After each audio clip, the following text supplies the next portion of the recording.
Okay, here is the solution set and guide for the 6-week practice exam.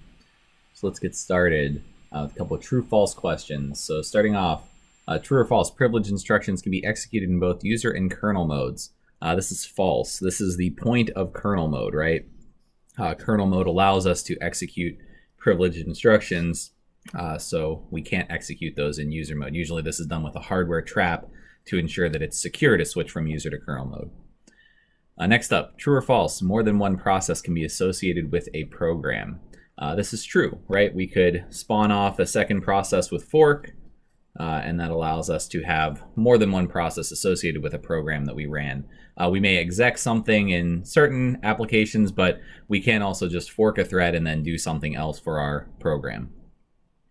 Next up, true or false, in general, Windows system calls have longer, more descriptive names, and Unix system calls use shorter, less descriptive names. This is true. So if we think about some of the Unix system calls like write, or that you looked at in terms of using strace, all of these system calls have pretty short names. They tend to be shortened, and Windows tend to be written out more of like the Java style camel case, full description of what the system call does. Next up, true or false, for a single processor system, there will never be more than one process in the running state. So if we only have one core, one processor, we can only have one thing running at a time, right? That's the one that actually has registers, has a PC, is currently controlling the execution of the CPU. So we can only have one thing running at a time. Next up, true or false, it is possible to have concurrency without parallelism. This is true. Hopefully we've stomped this enough that we can have an application that spawns off a thread that sort of works to do something separate.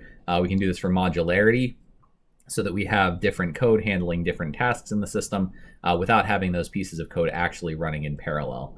We still have to worry about dependencies and things like that because it's possible for those to interleave thanks to scheduling, but it is possible to have this without them actually executing at the same time.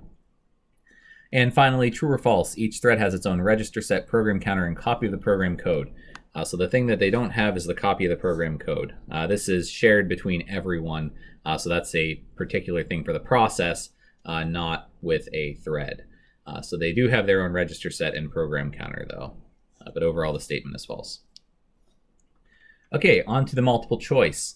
So starting off here, number 7, what command is used to load a kernel module in Linux? Hopefully we remember this from the project, and that is insmod, loads a kernel module. rmmod removes one. Kfree and kmalloc are specific to memory allocation in the kernel. Dmessage we use to look at the status of our kernel modules, and lsmod would list modules. Number 8, which data structures are typically used for implementing the states a process can be in at any given time? So this is the process states. That would mean our ready queue and our wait queue. And that means we are looking for queues here.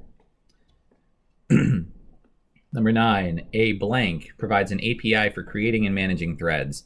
This is just sort of by definition that a thread library is an API for creating and managing threads. A set of system calls is kind of close, but it's not specific to managing threads. Multi-core system, again, it's not really the processor or the hardware that's providing this. It's the operating system API. The multi-threading model is sort of tangential to creating and managing threads. Okay, so moving on. Number 10, we have microkernels use what for communication?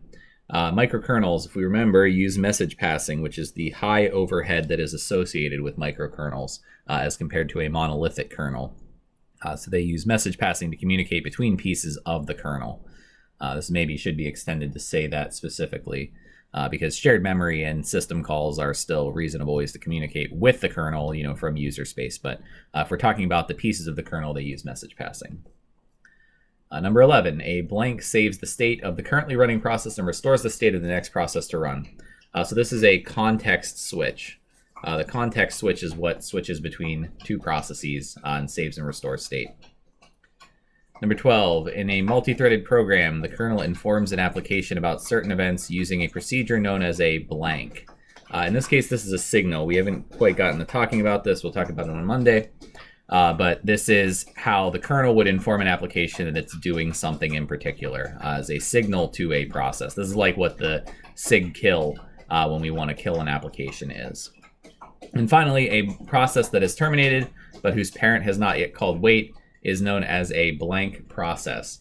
And that is a zombie process, right? So this is something that it has finished its work. It's just kind of hanging out in the process table. It still has a proc entry and everything. We're just waiting for the parent to clean up the resources of the child.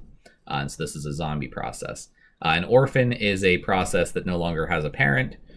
So it's sort of detached from what spawned it initially. Terminated just means it's done, and an it is before it has started executing. Okay, so that's it for the sort of short true and false multiple choice questions. I'll move on to the short answer questions in the next video.